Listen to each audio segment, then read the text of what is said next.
ورجعنا لكم مرة تانية متابعين موقع والتلفزيون كرة بلس، برنامج أبطال بلس. نقطة ضعفنا الكبرى الاستسلام واليأس. احنا بنقول دايما لا تراجع ولا الاستسلام، علشان الاستسلام واليأس هما الفشل، وأكيد الإنسان مش بيحب الفشل. التحدي والإصرار والعزيمة والتمرين كويس هما النجاح، وكلنا بنتمنى وبنحب النجاح.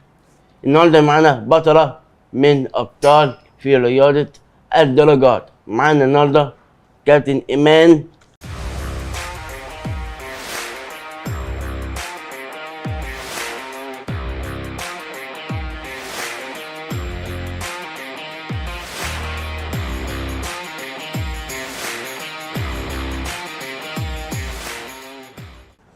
شرفتيني ونورتيني في برنامج أبطال بلس في موقع والتلفزيون كرة بلس. بنورك. أولا عايزين نعرف إزاي ابتديتي رياضة الدراجات البارالمبية. انا عموما بدات الدراجات وانا عندي 3 سنين كعلاج طبيعي، الحمد لله دلوقتي انا لعبت دراجات فيها. وانت عندك كام سنة؟ كان عندي 3 سنين. 3 سنين لعبتيها. احساسك ايه وانتي بتمارسي هذه الرياضة، وايه اللي ضافته اللعبة ليكي؟ هي الرياضه المفضله بالنسبه لي وضافتني حاجات كتير، خصوصا ان انا دلوقتي كنت لسه اليومين اللي فاتوا كنت في منتخب افريقيا دراجات، وحققت انجاز كبير فيها، بطوله افريقيه خدت 4 ميداليات ذهب. 4 ميداليات ذهب. 4 ميداليات ما شاء الله ان انت حققتي مراكز حلوه، ما شاء الله عليكي. اشرح لنا انواع سباقات الدراجات. الدراجات في سباقين، في مدمار وفي طريق. يعني في مدمار بالدراجات وفي كمان طريق دراجات للطرق. احكي لنا دي عنهم. المدمار مسافته قليله عن الطريق، الطريق مسافته اكتر 30 كيلو، المدمار فيه تبدأ من كيلو لحد 5 كيلو. يعني طبعا الاكتر الدراجات للطرق، صح؟ صح. طبعا اتحديتي المسافة دي ولا كان عندك يأس؟ لا اتحديت طبعا. اتحديتي كويس ان انت عندك امل والتحدي ان انت تواجهي. مين اكتر حد دعمك في مسيرتك وشجعك على ممارسة هذه الرياضة؟ طبعا الدكتور ايمن وكابتن محمد ابراهيم، هم اكتر ناس شجعوني في الدرجات، وهم اللي حمسوني اللي اوصل البطولة دي. طبعا متنسيش الاسرة كمان ان هي دعمتك، والعيلة جت شجعتني في البطولة. عشان كده احنا بنشكرهم بجد ان هم شجعوكي وحفزوكي. طبعا. فاكرة اول بطولة حققتيها؟ اول بطولة حققتها كنت التالت على العالم في ابو ظبي في 2019. وتاني بطولة حققتها كانت بطولة العالم في برلين 2023، الخامس على العالم. والبطولة السنة دي 2024 بطولة افريقيا. دي كانت اصعب بطولة؟ كانت اصعب بطولة لان كانت اول مرة في حياتي العب بدمر، انا على طول بلعب طريق.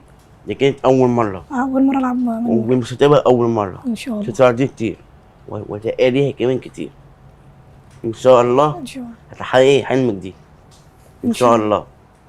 كان عندك مواجهة كبيرة ان انت تتحدي، صح؟ صح.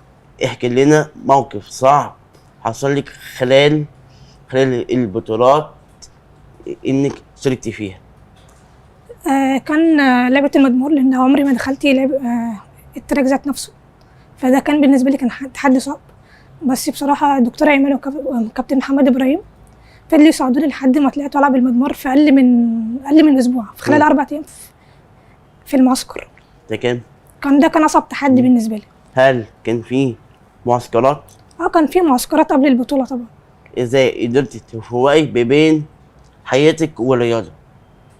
وانا حاليا اتخرجت من الجامعه بقالي 1.5 سنة، ومتفرغه دلوقتي للرياضه فقط لا غير. ودي اكتر حاجه عجباني فيكي. الله يخليك. طول ما تركزي في الرياضه، طول ما تحققي حاجه هتبقي حاجه مشرفه لمصر ولوطنك ان شاء الله. ايه ابرز انجاز حققتيه في الرياضه حتى الان؟ البطوله الافريقيه لسه اليومين اللي فاتوا لسه مخلصينها، وده اكتر انجاز انا حققته. ناويه تشتركي في البطولات القادمه اللي جايه؟ ان شاء الله احنا بنسعى جدا ان الدكتوره ايمان هنشترك معاها في البطولات اللي جايه ان شاء الله، ونوصل لبطوله العالم وبطوله باريس ان شاء الله. ان شاء الله.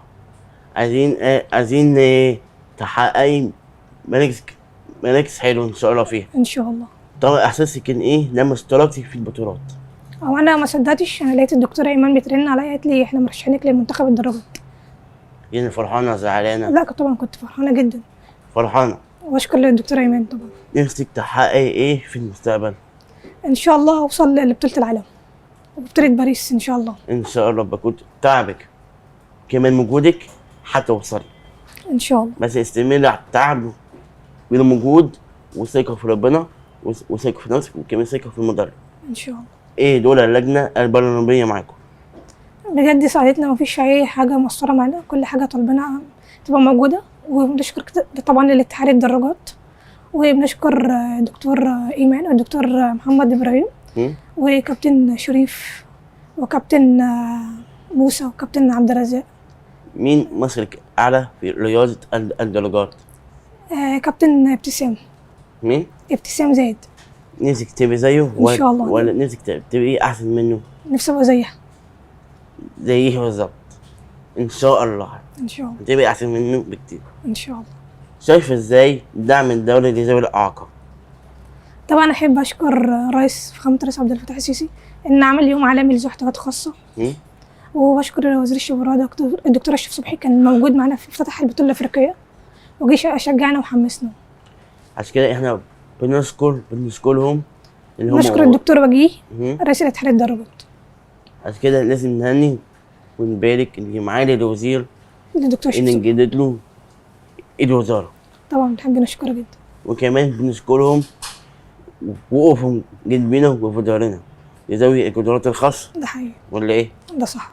ايه رسالة تحبي توجيهيها لأبطال مصر من ذوي الإعاقة عن طريق كورة بلس؟ بنشجعهم ان هم ينزلوا يمارسوا الرياضة، ودلوقتي ما شاء الله وزير الشباب الدكتور اشرف صبحي خلى المراكز كلها فري بحب اقول لهم ينزلوا يتمرنوا. انا بشكرك وجودك في برنامج ابطال بلس في موقع والتلفزيون كورة بلس. انا بشكر انك موجودة معاك. وهنا وصلنا لنهاية حلقة النهارده، وعايز اقول لكم على رسالة ان احنا متحدي الإعاقة، شعارنا في الحياة النظر لنجوم، لأن احنا قادرين نوصل لنجوم. وانزلونا في حلقة جديدة من برنامج أبطال بلس في موقع والتلفزيون كورة بلس، والسلام عليكم.